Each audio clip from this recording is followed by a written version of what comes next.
Corona के खिलाफ जंग के लिए दिल्ली में आज तक पर दस्तक शुरू होते ही वीकेंड लॉकडाउन की शुरुआत हो चुकी है, जो सोमवार सुबह 6 बजे तक लागू रहेगा। राजस्थान में भी इसी तरह की पाबंदी लगाई गई है। उत्तर प्रदेश की सरकार ने भी रविवार को पूरे राज्य में लॉकडाउन की घोषणा की है। लेकिन सवाल यह है कि क्या लॉकडाउन कोरोना का हल है?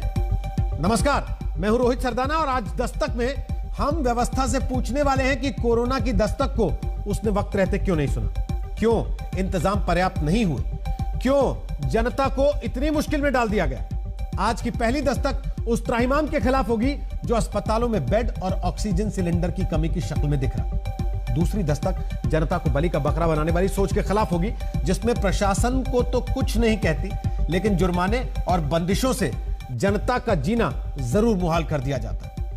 लेकिन इस वक्त की सबसे बड़ी खबर यह है कि देश की राजधानी दिल्ली में 10 बजते ही रात के वीकेंड कर्फ्यू की शुरुआत हो चुकी है। शुक्रवार रात 10 बजे यानी अभी से लेकर सोमवार सुबह 6 बजे तक यह वीकेंड कर्फ्यू लागू रहेगा। इस दौरान दिल्ली में shopping mall, gym, spa, auditorium, assembly hall, entertainment parks बंद रहेंगे।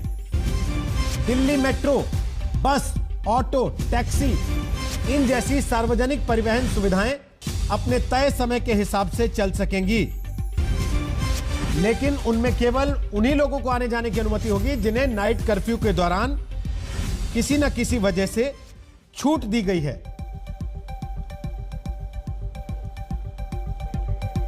तो कोरोना कर्फ्यू से जुड़े हर सवाल का जवाब हम आपको देंगे। हमारी सहयोगी श्वेता सिंह देश की राजधानी दिल्ली से हमारे साथ लाइव होंगी। लेकिन आपको यह भी बता दें कि 24 घंटे में रिकॉर्ड 19,486 केस राजधानी दिल्ली में दर्ज किए गए हैं और 24 घंटे में 141 मौत का भी रिकॉर्ड दिल्ली में बन गया है। दिल्ली में अब हॉटस्पॉट्स का आंकड़ा 10,000 के करीब हो चुका है और 9,929 कंटेनमेंट जोन्स राजधानी दिल्ली में बना दिए गए हैं।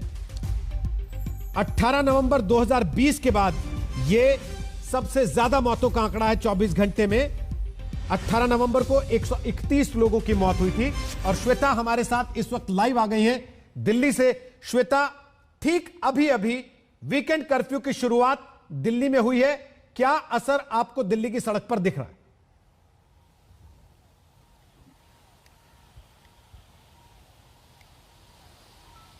आवाज आ रही है मेरी श्वेता आप तक? रोहित, देखिए, जिस दिन से नाइट कर्फ्यू की शुरुआत हुई थी उस दिन कम से कम कुछ अनाउंसमेंट्स भी थे, लेकिन अभी देखिए, आप सड़कें देख लेंगे, आप खुद समझ लेंगे कि दिल्ली में सन्नाटा ही इस समय पसरा हुआ है। ये कनॉट प्लेस का जो इनर सर्कल है वहां पर हम आपको दिखा रहे हैं, जहां पर हमेशा हम इस पैमाने के हिसाब से तोलते हैं कि क्या जिस इलाके में हमेशा गहमा गहमी रहती है वहां पर लोग लॉकडाउन का सम्मान कर रहे हैं। तो देखिए, यहाँ पर आपको जो सीएपीएफ है उनकी भी मौजूदगी दिखेगी आम लॉकडाउन के समय की। देखिए, इस तरह से जो बाइक सवार हैं वो खासकर अपने सायरन्स को ऑन करके पूरे में गश्त लगा रहे हैं, सिर्फ इन इलाकों में नहीं बल्कि बाकी इलाकों में भी, ताकि लोगों को उस आवाज के साथ ये समझ में आ जाए कि लॉकडाउन की शुरुआत हो चुकी है। वीकेंड का जो पूरा लगभग 56 घंटे का लॉकडाउन होगा, अभी 10 बजे से शुरुआत हुई है और सोमवार को जाकर सुबह 6 बजे वो लॉकडाउन पूरा होगा। तो लोग उसकी गंभीरता को भी समझ रहे हैं रोहित। जिस तरीके से लगातार संख्या बढ़ रही है दिल्ली में, लोग समझ रहे हैं कि चलिए एक छोटा लॉकडाउन ही सही, बड़ा लॉकडाउन नहीं, लेकिन छोटा लॉकडाउन ही सही, उसकी जरूरत है इस समय। अगर वीकेंड पे भी लोग नहीं निकलेंगे तो कम से कम कुछ तो संक्रमण के चेन को तोड़ने में शायद मदद मिल सकती है।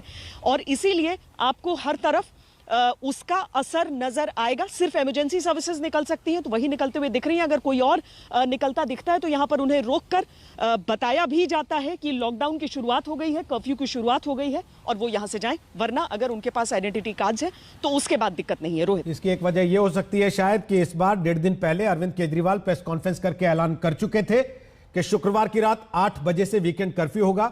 लिहाजा आज सड़कों पर उस तरीके से अनाउंसमेंट्स करती हुई पुलिस की गाड़ियां नहीं दिख रही हैं, लेकिन सख्ती कहीं कहीं आपको दिखाई दे रही है श्वेता, या अमूमन आना जाना लोगों का वैसे ही बहुत कम हो गया क्योंकि यह मैसेज क्लियर था कि आज से वीकेंड कर्फ्यू है?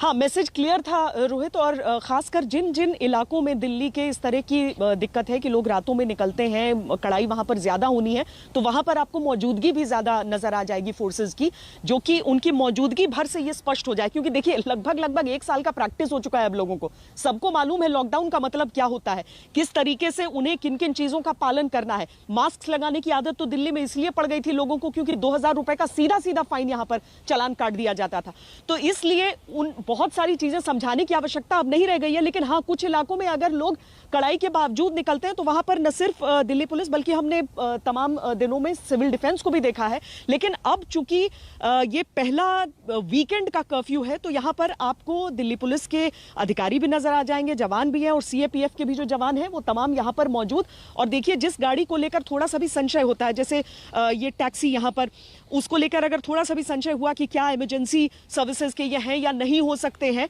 ताकि उन्हें समझाया जाए, तो इस वजह से ये सीधे तौर पर हमें दिख रहा है कि पुलिस की तरफ से उन्हें रोककर और समझाया जा रहा है। तो हर एक इलाके में, ये सिर्फ एक इलाके की बात नहीं है, हर एक इलाके में, क्योंकि जब जो सुरक्षा कर्मी है वो सड़कों पर रहेंगे तभी पालन होगा इन चीजों का। तो इसीलिए एक बार फिर कोरोना वॉरियर्स की तरह ये सब मैदान में, अपने तमाम बाजारों में, रिहायशी इलाकों में, हर जगह पर ये मौजूद होकर लोगों को एक सख्त मैसेज देने के लिए, उनकी अपनी बेहतरी के लिए नजर आ रहे हैं। शुक्रिया श्वेता, फिलहाल दिल्ली की तस्वीर दिखाने के लिए। दिल्ली की सड़कें सुनसान है। वीकेंड कर्फ्यू की शुरुआत अब से 2 या 3 मिनट पहले देश की राजधानी दिल्ली में हो चुकी है, जिसका असर दिखाई दे रहा है। सोमवार सुबह 6 बजे तक यह वीकेंड कर्फ्यू जारी रहेगा। देश में अब तक चुनाव में बिजली, पानी, सड़क का मुद्दा उठता रहा। अभी बिजली, पानी, सड़क से बड़ा मुद्दा ऑक्सीजन का बना हुआ। कोरोना का इंफेक्शन जब आम आदमी के फेफड़ों तक पहुंचता है तो सांस फूलने लगती है, तब अस्पताल में लिक्विड मेडिकल ऑक्सीजन की जरूरत पड़ती है। कोरोना के संकट काल में ऐसी खबरें कई राज्यों से आ रही हैं जहां मरीज ऑक्सीजन के लिए परेशान हैं। तो क्या राज्यों और देश में जरूरत के मुताबिक ऑक्सीजन की सप्लाई नहीं जा पा रही? अगर हां तो क्यों? क्या जरूरत के मुताबिक ऑक्सीजन उपलब्ध नहीं है? जब रोज 2 लाख से ज्यादा कोरोना के मरीज आने लगे हैं तो क्या भविष्य में ऑक्सीजन का यह संकट और गहरा सकता है? इन्हीं सवालों के मद्देनजर आज प्रधानमंत्री नरेंद्र मोदी ने देश में ऑक्सीजन सप्लाई और आने वाले दिनों में ऑक्सीजन की अनुमानित मांग से पैदा होने वाले हालात की समीक्षा की है। क्या फैसला ऑक्सीजन सप्लाई के लिए हुआ है और क्या मौजूदा हालत है? इन दोनों पहलुओं तक हम दस्तक देती आपको रिपोर्ट दिखाएंगे। पहले जानते हैं कि अभी ऑक्सीजन को लेकर चिंता की स्थिति आखिर क्यों बनी है। कोरोना के संक्रमण से जब आम आदमी का फेफड़ा फूक जाता है, तब जरूरी हो जाती है। जुड़ गई तो जीवन और घट गई तो मरण। तो क्या देश के अलग अलग राज्यों में इस वक्त जिंदगी के लिए अस्पताल पहुंचती जनता को ऑक्सीजन पूरी मिल रही है? सिलेंडर पहुंचा था, यहाँ पर जो है बहुत परेशानी आ रही है और मतलब खत्म हो गया बॉर्डर पे।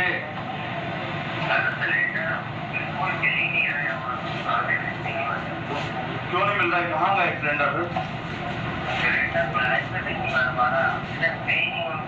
तो हमारे यहाँ जो पेशेंट है वो मतलब उनके परिवार वाले सिलेंडर कर रहे हैं, गैस खत्म हो रही है, वहाँ पर ऑक्सीजन खत्म हो रही है, क्या करेंगे फिर हम?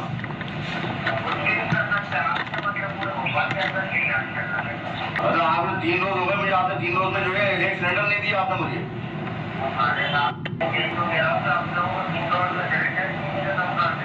अभी कितने दे सकते हो अभी सिलेंडर?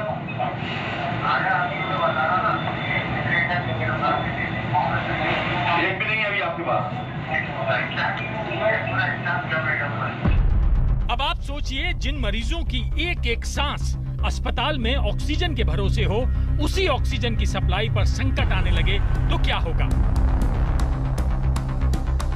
ऑक्सीजन की सप्लाई रुकने पर क्या होता है, इसकी एक लापरवाही भरी तस्वीर पहले देखिए। मध्य प्रदेश के शिवपुरी जिला अस्पताल में वार्ड बॉय ने लापरवाही से एक मरीज की ऑक्सीजन हटा दी। ऑक्सीजन सप्लाई रुकने से कोरोना संक्रमित मरीज बिस्तर पर एक एक सांस के लिए जूझते रहे। अंत में इसी ऑक्सीजन की सप्लाई पर संकट के बादल घिरता देख भोपाल के रायसेन रोड पर न्यूरॉन ट्रॉमा सेंटर नाम के अस्पताल को क्या करना पड़ रहा है, ये हकीकत आपको आज तक संवाददाता रवीश पाल सिंह दिखाने पहुंचे हैं। इस अस्पताल में कोरोना के 20 मरीजों का इलाज चल रहा है। सभी को ऑक्सीजन देनी पड़ रही है। और ऑक्सीजन की किल्लत के कारण मरीजों को यहाँ तभी अस्पताल भर्ती करता है जब परिजनों से लिखवा लेता है कि ऑक्सीजन की कमी से मरीज के साथ कुछ हुआ तो जवाबदेही अस्पताल की नहीं होगी, यानी मरीज अपनी जान का खुद जिम्मेदार है। ऑक्सीजन मिले ना मिले, सिस्टम की जवाबदेही जीरो है। इनका लिखवाया हुआ ये था आशय कि रेमडेसिविर या ऑक्सीजन की उपलब्धता में अभी बहुत भयानक कमी है। यदि उसके अभाव में कोई अप्रिय घटना होती है तो उसके लिए अस्पताल प्रशासन जवाबदार नहीं होगा, ऐसा लिखवाया गया था। क्या लिखवाया जा रहा है पर्ची में? कि अगर कोई दुर्घटना हो जाती है तो उसके जवाबदार हम नहीं रहेंगे। दुर्घटना मतलब किसी भी प्रकार की अप्रिय घटना हो जाए तो। कहीं ऑक्सीजन का जिक्र भी? ऑक्सीजन का भी है कि अगर ऑक्सीजन कम हो जाए या खत्म हो जाता है तो उसके भी जिम्मेदार हम नहीं रहेंगे। दरअसल ऐसा देखा गया है कि ऑक्सीजन की सप्लाई पूरी ना होने पर मरीजों की जान जाती है। तीमारदारों का गुस्सा डॉक्टर या अस्पताल पर उतरता है। क्या इसीलिए हॉस्पिटल पहले ही ऑक्सीजन पर अपना हाथ झाड़ ले रहे हैं? दावा है कि महाराष्ट्र, गुजरात, मध्य प्रदेश, उत्तर प्रदेश, कर्नाटक, तमिलनाडु, केरल, दिल्ली, छत्तीसगढ़, पंजाब, राजस्थान, हरियाणा जैसे 12 राज्यों में ऑक्सीजन की सबसे ज्यादा जरूरत पड़ रही है। देश के पास अभी रोज 7,127 मीट्रिक टन ऑक्सीजन उत्पादन की क्षमता है, जबकि स्वास्थ्य विभाग के आंकड़ों के मुताबिक 12 अप्रैल को देश में 3,482 मीट्रिक टन ऑक्सीजन की ही खपत हुई थी। अनुमान है कि 30 अप्रैल को 12 सबसे ज्यादा मरीजों वाले राज्यों में 6,593 मीट्रिक टन ऑक्सीजन की जरूरत पड़ सकती है। यानी स्वास्थ्य विभाग के ये आंकड़े कहते हैं कि डिमांड के मुताबिक उत्पादन ऑक्सीजन का देश में हो सकता है। लेकिन अब दो चिंता हैं। पहली चिंता है बढ़ते मरीजों के साथ ऑक्सीजन की मांग बढ़ना और दूसरा ऑक्सीजन के उत्पादन और सप्लाई में बड़ा फर्क होना। मध्य प्रदेश के राजगढ़ में प्रशासन अलग अलग दुकानों पर जाकर सिलेंडर इकट्ठा कर रहा है ताकि ऑक्सीजन की सप्लाई अस्पतालों में बिना किसी बाधा के हो सके, क्योंकि मध्य प्रदेश में अपनी जरूरत के लिए कोई मेडिकल ऑक्सीजन प्लांट नहीं है। वो दूसरे राज्यों से ऑक्सीजन सप्लाई पर निर्भर है। क्योंकि 1 घंटा भी लेट होती है तो सांस मेरी कम मिले। ऐसी ही समस्या से बिहार भी जूझ रहा है, जहां राजधानी पटना के हाईटेक अस्पताल में ऑक्सीजन खत्म होने पर करीब 40 मरीजों को अस्पताल से जाने के लिए कह दिया गया। दावा है कि अकेले पटना में ऑक्सीजन की डिमांड 7 गुना तक बढ़ गई है। एक प्राइवेट अस्पताल के हाल से पूरी हालत समझिए। पटना के जगदीश मेमोरियल हॉस्पिटल में ऑक्सीजन सप्लाई यूनिट में कुछ सिलेंडर बचे। यहाँ 30 मरीज ऑक्सीजन पर हैं, एक साथ जिनके लिए 6 सिलेंडर लगाए जाते हैं। ये सिलेंडर 2 घंटे चलते हैं। आज तक संवाददाता जब यहाँ पहुँचे तो दावा हुआ कि 3 घंटे की होने से तो काफ़ी दिक्कत हुई होगी, खासतौर पर जो कोविड के मरीज। हाँ, दिक्कत तो है। अभी करीब 3-4 दिनों से जब केसेस बढ़ रहे हैं तो ऑक्सीजन की डिमांड भी बढ़ रही है और तो दिक्कत सप्लाई में हो रही है। कैसे काम चला रहे हैं? अभी तो काफ़ी प्रेशर हम लोग पे भी है और हम लोग वहाँ प्रेशर दे के कहीं से भी अगर कुछ तो ऐसे समय आ गए कि हमें कहीं बाहर से भी दूसरे हॉस्पिटल से जो कि नॉन कोविड है उनसे मंगा के हमें काम चलाना पड़ा। सिर्फ अस्पतालों में ही ऑक्सीजन की सप्लाई की जरूरत नहीं पड़ती, बल्कि कई लोग जो अस्पताल में बेड नहीं पाते हैं वो मरीजों को घर अफरोज ऑक्सीजन सप्लाई यूनिट पर अस्पताल के लिए और अरविंद घर में इलाज करा रहे अपने परिजन के लिए ऑक्सीजन लेने आए हैं, लेकिन दोनों को रांची में जरूरत के मुताबिक सिलेंडर नहीं मिल पा रहे हैं। ऑक्सीजन का कमी है, हाँ, उसी को लेने हम लोग यहाँ पे आए हुए हैं। तो हर पहले जितना लगता था उससे बढ़ गया है कि कितना लगता था पहले तो कम लगता था, लेकिन अभी थोड़ा मतलब ज्यादा प्रॉब्लम हो गया है। कितना चाहिए था आपको? जो चाहिए था, लेकिन एक ही मिल रहा है। इसी कारण प्रधानमंत्री ने खुद अभी ऑक्सीजन की कितनी जरूरत है, ऑक्सीजन कितनी है और आगे कितनी जरूरत पड़ेगी, इस पर बड़ी समीक्षा की है, जिसमें प्रधानमंत्री को भरोसा देते हुए सभी विभागों ने कहा है कि 12 सबसे ज्यादा मरीजों वाले राज्यों में 20 अप्रैल को 4,880 मीट्रिक टन ऑक्सीजन, 25 अप्रैल को 5,619 मीट्रिक टन ऑक्सीजन और 30 अप्रैल को 6,593 मीट्रिक टन ऑक्सीजन की जरूरतों का अनुमान है, जिसे पूरा किया जाएगा। प्रधानमंत्री को तो भरोसा अलग अलग विभागों ने दे दिया है, लेकिन जरूरत है कि ऑक्सीजन की सप्लाई बिना किसी रुकावट हर अस्पताल और मरीज तक पहुंच भी जाए। किसी मरीज के परिजन को ऑक्सीजन के लिए दर दर भटकना ना पड़े। रांची से सत्यजीत कुमार, पटना से सुजीत कुमार झा के साथ रवीश पाल सिंह, भोपाल, आज तक। यानी देश में मेडिकल ऑक्सीजन की डिमांड और सप्लाई को लेकर प्रधानमंत्री की तरफ से की गई समीक्षा ये कहती है कि अगले 15 दिन में फिलहाल ऑक्सीजन की जरूरत लगातार राज्यों में बढ़ेगी और उस मांग को भरोसे के साथ पूरा किया जाएगा। और क्या कदम उठाए जा रहे हैं ऑक्सीजन को लेकर, हमने इसकी जानकारी आपके लिए जुटाई है।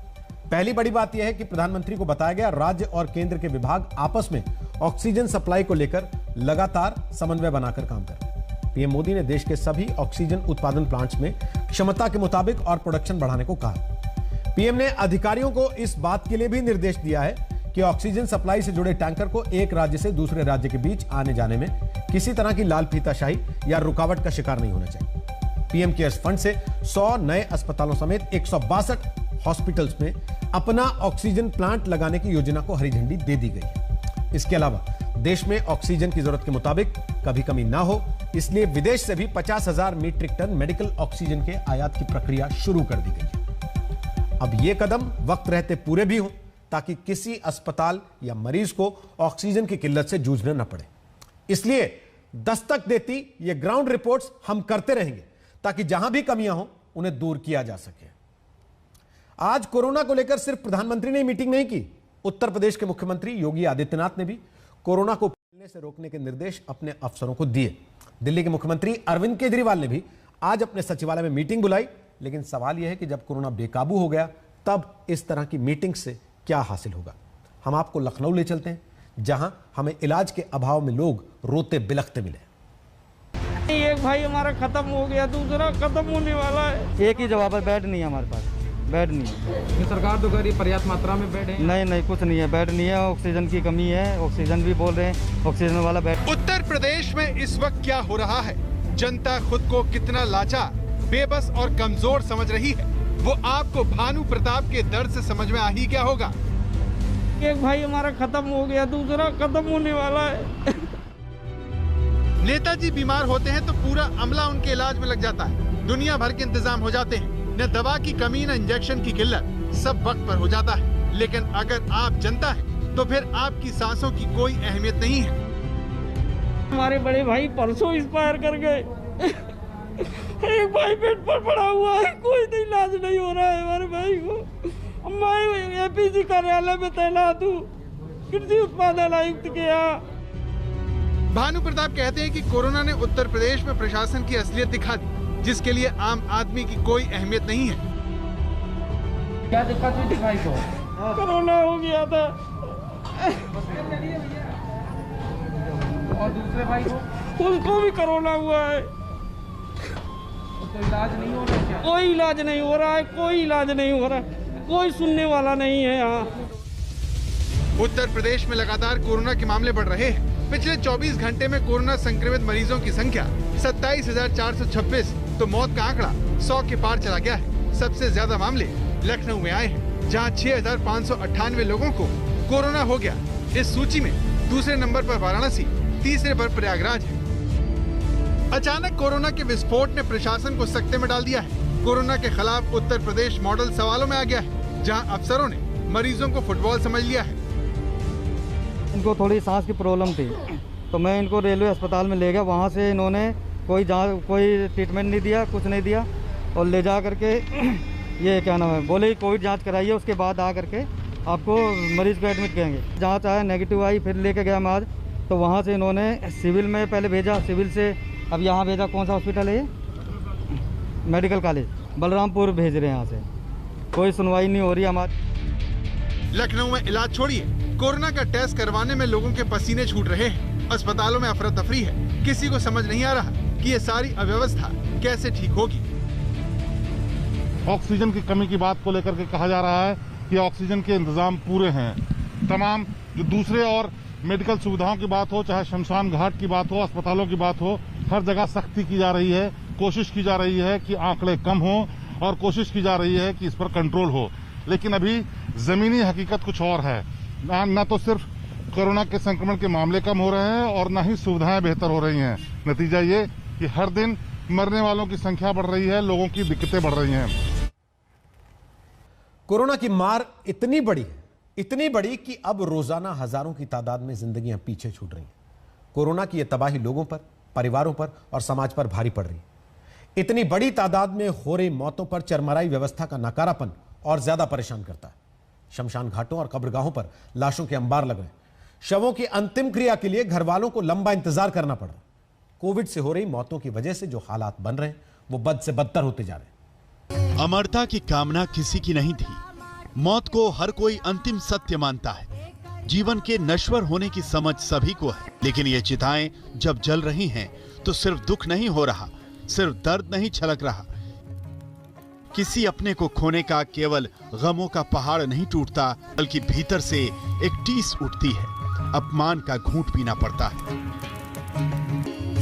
क्योंकि यहाँ सिर्फ एक बीमारी से नहीं मरा, क्योंकि एक वायरस ही नहीं आ चिपका, बल्कि व्यवस्था ने निराश किया, मौत के ठीक पहले और मौत के ठीक बाद भी। राजधानी पटना के बांसघाट विद्युत शवदाह गृह के हालात कैसे हैं, ये दिखाने के लिए इस वक्त हम मौजूद हैं उसी जगह पर जहां पर आप देख सकते हैं सिर्फ लाशों की ढेर यहाँ पर जो आपको दिख सकता है। और लगातार कोरोना से जो हाहाकार मचा हुआ है प्रदेश में और लगातार जो मौतें हो रही हैं कोरोना की वजह से, ये तस्वीर दिल दहलाने वाली है कि किस तरीके से एक एक शव को जो जलाने के लिए जो है 6-6, 7-7, 8-8 घंटे का इंतज़ार करना पड़ता है, तब जाकर नंबर आता है अंतिम संस्कार का। परिस्थितियां सामान्य नहीं है, इसे कौन अस्वीकार करता है। महामारी एक ऐसी हमलावर बनकर आई है कि इंसान लाचार नजर आता है। लेकिन जब चुनौतियां आती हैं, तभी तो व्यवस्थाओं की परख होती है, तभी तो उसके जिंदा होने का सबूत मिलता है। लेकिन यहाँ तो सिस्टम कोविड के इस काल में किसी इंसान की मौत से पहले ही मुर्दा नजर आता है। हॉस्पिटल की तस्वीर दिखाने के लिए मैं यहाँ पर आया हूँ और आपको दिखाते हैं। ये जो तमाम सारे लोग हैं, ये वो लोग हैं जो अपनों को खो चुके हैं। नम आंखों से अपनों के मृत शरीर, पार्थिव शरीर को लेने आए हैं और उसके लिए जो आप लाइन देखेंगे, ये तस्वीरें हृदय विचलित करती हैं। ये अहमदाबाद का सिविल अस्पताल है और ये जो लोगों की भीड़ है, ये अपनों का पार्थिव शरीर लेने के लिए आए हैं। यहाँ एम्बुलेंस की लंबी लाइन लगी है, वेटिंग चल रहा है। हम सुबह में 7 बजे आए थे, 7 बजे अभी तक उन्होंने शव दिया नहीं? नहीं, अब ये तैयार किया है, वो लेने गए, अभी दे देगा। आप किसके लिए आए हैं चाचा, कौन था आपका यहाँ पे? मेरे घर से जो है आया, हम 4 बजे के यहाँ पे आए, अभी तक कोई लाश का कोई ठिकाना नहीं है। क्या कह रहे थे वो देखते अभी आएगा। हम 4 बजे से अभी तक बैठे ही है। अभी कौन था आपका अपना जो गुजर गया? हमारे घर से हमारी मिसेज थी। मौत जब सिर्फ आंकड़े बन रही हो, मौत जब सिस्टम के लिए किसी संवेदना की चीज ना रह जाए, तो उन्हें व्यवस्था छिपाती भी है या यूं कहें ठिकाने लगाती है। मृत्यु दर पर ये शब्द कठोर हैं, संवेदनहीन हैं, परंतु इस समय की सच्चाई यही है। इन्हें जरूर कहे जाना चाहिए ताकि सनद रहे। सरकार जो आंकड़े दिखा रही है कोरोना के मरीजों का रोजाना, और जो संख्या शवदाह गृह में हमें पता चले हैं, उसमें बहुत ज़्यादा कह सकते हैं फर्जीवाड़ा नज़र आ रहा है। क्योंकि अगर हम पिछले 5 दिनों की बात करें, 10 तारीख से लेकर अगर हम 14 तारीख के बीच की बात करें, तो राजधानी पटना में बताया गया है कि 16 लोगों की कोरोना से मौत हुई है। लेकिन केवल 12 और 13 तारीख को ही 50 से ज़्यादा कोविड के मरीजों को सिर्फ इस एक यानी कि बांसघाट के विद्युत शवदाह गृह में जो है उनका अंतिम संस्कार किया गया है, जो साफ तौर पर दिखाता है कि किस तरीके से सरकार आंकड़ों को छुपाने की कोशिश कर रही है, मौत के आंकड़ों को दबाने की कोशिश कर रही है। यूपी में कोरोना के बद से बदतर होते हालात के बीच मौत के आंकड़ों ने भी एक बड़ा सवाल खड़ा कर दिया है। सरकारी आंकड़े कहते हैं कि 24 घंटे में 104 लोगों की यूपी में मौत हुई, जिसमें उत्तर प्रदेश की राजधानी लखनऊ में ही 26 है। लेकिन आंकड़े दूसरी तरफ जमीन पर कुछ और ही नजर आते हैं। दूसरी तरफ शमशान गृह को भी एक तरीके से पर्दे में रख दिया गया है, जहां ये ना देखा जा सके कि आखिर कितनी लाशें शमशान की तरफ आ रही हैं। सिस्टम मौत को हासिल हो चुके लोगों की दुर्दशा पर समाज से किस तरह मुंह चुरा रहा है, इसे लखनऊ के भैंसा कुंड अंतिम संस्कार स्थल पर लोग देख चुके हैं। श्मशान स्थल की बैरिकेडिंग और फेंसिंग हुई थी ताकि जलती लाशें नजरों से ओझल हो जाएं। लखनऊ में वैकुंठ धाम के पास ठीक उसी जगह पर है जहां के वीडियो वायरल होने के बाद नगर निगम अचानक से जागा, तो व्यवस्था दुरुस्त करने के लिए नहीं बल्कि ये करने के लिए कि फेंसिंग कर दी जाए जिससे कि लोगों को ये न दिखे कि उत्तर प्रदेश की राजधानी लखनऊ में हालात कितने बुरे हैं। ये वो जगह है जिसके दूसरी तरफ जहां पर मुख्य द्वार है, नगर निगम ने पूरी बैरिकेडिंग और फेंसिंग करनी शुरू कर दी है ताकि आने जाने वाले लोगों को ये न दिखे कि जलती हुई चिताओं से कितना खतरनाक, भयंकर, भयानक मंजर वैकुंठ धाम का है। लेकिन हकीकत यही है, आप देख सकते हैं अभी भी कितनी ज्यादा चिताएं यहाँ पर जल रही हैं और लगातार चिताओं के आने का दौर चल रहा है। कोई बड़ी बात नहीं कि लोग सिस्टम से भरोसा खो चुके हैं। जो शायद सच ना हो, उस आशंका को भी दिल में बैठाने लगे हैं। 8 बजे बात की, इसके बाद है ही नहीं, कुछ भी नहीं था, कुछ भी नहीं था। आराम से बात की, बाय बाय किया, सब किया, और इसके बाद सुबह 3:30 बजे है ही नहीं इंसान। ऐसा होता है क्या कभी? यही लोग अंदर कुछ करते होंगे कि यही करते हैं अंदर सब कुछ। नहीं तो ऑक्सीजन सब बंद कर देते हैं और कुछ नहीं। हमको बोलना ना, लेकर जाओ, हम लेकर जाएंगे। सब दत्तिंगबाजी चल रही है। कोविड का संकट काल इंसानियत को कसौटी पर कस रहा है। पटना से रोहित सिंह और अहमदाबाद से आशुतोष मिश्रा के साथ आज तक ब्यूरो। कोरोना के संकट काल में हो रही मौतों पर सिस्टम के फेल होने से त्राहिमाम मच गया, लेकिन आशंका है कि हालात अभी और बिगड़ सकते हैं। लैंसेट की रिपोर्ट मैनेजिंग इंडिया सेकेंड कोविड-19 वेव अर्जेंट स्टेप्स में कहा गया है कि जून के पहले हफ्ते तक भारत में 2300 से ज्यादा मौतें रोजाना होने लगेंगी। जाहिर तौर पर यह स्थिति परेशान करती है। कोविड की मौतों के तथ्य जानने के लिए हमारी यह रिपोर्ट देखिए। मान्यता है कि काशी मोक्षदायिनी है। हिंदू परंपरा में मृदीय वाराणसी के महाश्मशान घाटों पर चिता की आग कभी ठंडी नहीं पड़ती। मणिकर्णिका और हरिश्चंद्र श्मशान घाटों पर शवों के आने का सिलसिला पहले भी कभी नहीं रुकता था, लेकिन कोरोना की इस लहर ने जो कहर बरपाया है, वाराणसी के इन श्मशान घाटों पर भी मानो कोई अजूबा घट रहा हो, जैसे कोई अनहोनी लाइफ में ऐसा दृश्य भयावह हमने कभी नहीं देखा है। सोचा भी नहीं था कि एक साथ 20-22 डेड बॉडी जल रही है, 15-20 लाइन में है, जो कि इसके बाद 10-15 ठो आपके जो इसमें लगी हुई है इलेक्ट्रिक वाले पे, ये पोजीशन है। तो क्या सभी कोरोना की बॉडी है? मोर देन 65% को, मोर देन 65% वही है, 65 ना 80%।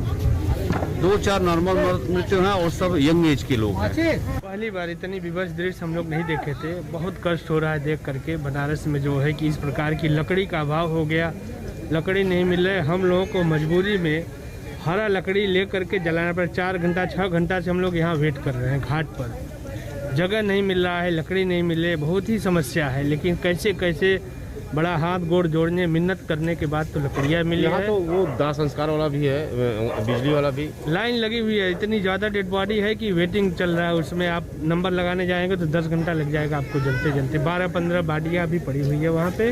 इस समय कम से कम 150 के ऊपर बॉडी आ रही है। और दिक्कत इस बात का है कि जो 3 प्लेटफॉर्म था, जो बॉडी जल रही थी, इसको कॉरिडोर में काम बंद, प्लेटफॉर्म को बंद करवा के जगह कम पड़ रहा है, इसलिए ज़्यादा दिक्कत हो रहा है। और वो फर्श को खन कर छोड़ दिया गया है, इसलिए जो बॉडी लेकर आ रहे हैं उनको इंतजार करना पड़ रहा है। अपने नंबर का समय देखना पड़ रहा है। 2 घंटा 4 घंटा बाद नंबर आ रहा है। कोरोना के हमले से जो हालात बने हैं उसमें कौन क्या है इससे फर्क नहीं पड़ता। अमीर गरीब, हिंदू मुसलमान, कोरोना ने सबको मारा है। सबकी गति एक ही है। श्मशान घाटों पर लाशें अपने अपने अंतिम संस्कार के इंतजार में लाइनों में लेटी हुई हैं, तो उधर कब्रगाहों में कब्रों की खुदाई के एडवांस इंतजाम किए जा रहे हैं। ये सूरत के रामपुरा का कब्रिस्तान है, जहां अब पहले से कई गुना शव रोजाना आने लगे। सिर्फ इंसान के बस की बात नहीं रही, जेसीबी मशीनें भी कब्रों की खुदाई में लगी। कब्रिस्तानों में तैयारी में ऐसा है सर कि पहले हम जो है कि कब्रें जो हमारे आदमी यहाँ के जो स्टाफ है कब्रिस्तान का वो खोदते थे, जबकि 1-2 मृत्यु आती थी यहाँ पे दफन विधि के लिए। लेकिन अभी कोरोना की वजह से जो मृत्यु का जो रेशियो ये बढ़ गया है, तो अभी फिर हमने एक कब्र खोदने वाले आदमी हमारे नहीं थके और ये काम करते रहे, तो हमने 25 से 30 कब्रें जो है जीसीबी से खुदवा के रखी है। ताकि कोई भी अगर आती है डेड बॉडी तो उसकी अंतिम विधि जो है वो तुरंत से तुरंत की जाए। देश भर में कब्रगाहों पर कोविड मौतों को दफनाने के खास इंतजाम किए जा रहे हैं।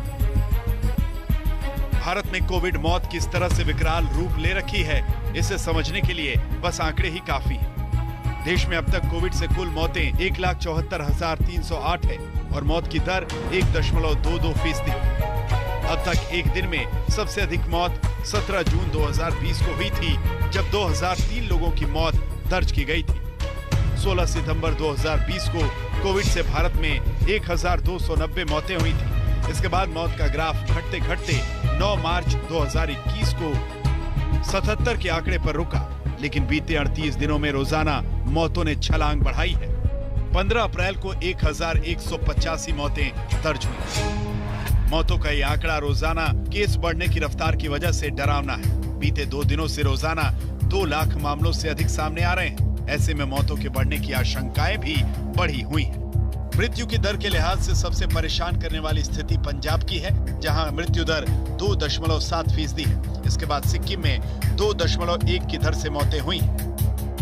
पश्चिम बंगाल में मौत की दर 1.7%, हिमाचल प्रदेश, महाराष्ट्र और उत्तराखंड तीनों राज्यों में मृत्यु दर 1.6% है। राजधानी दिल्ली में मृत्यु दर 1.5% है, जबकि तमिलनाडु और यूपी में मृत्यु दर 1.3% पर है। सिर्फ एक मौत किसी परिवार को तबाह कर सकती है। मौत के आंकड़े गवाही दे रहे हैं कि तबाही कितनी बड़ी है। सूरत से गोपी घांगर और वाराणसी से रोशन जायसवाल के साथ आज तक ब्यूरो। तो दस्तक में आज के लिए इतना ही, लेकिन जाते जाते आपको केवल इतना बता दें कि दस्तक आप अपने मोबाइल फोन पर भी देख सकते हैं। डाउनलोड किया कीजिए हमारी ऐप या फिर लॉगिन कीजिए हमारी वेबसाइट आजतक.in पर। आपसे फिर मुलाकात होगी सोमवार को एक नई दस्तक के साथ। तब तक के लिए अपना ख्याल रखिए। नमस्कार, मैं हूं अंजना ओम कश्यप। हमें उम्मीद है ये वीडियो आपको पसंद आया होगा। लेटेस्ट खबरों के लिए यूं ही देखते रहिए आज तक, और इस वीडियो के पसंद आने पर लाइक, शेयर एंड सब्सक्राइब करना ना भूलें।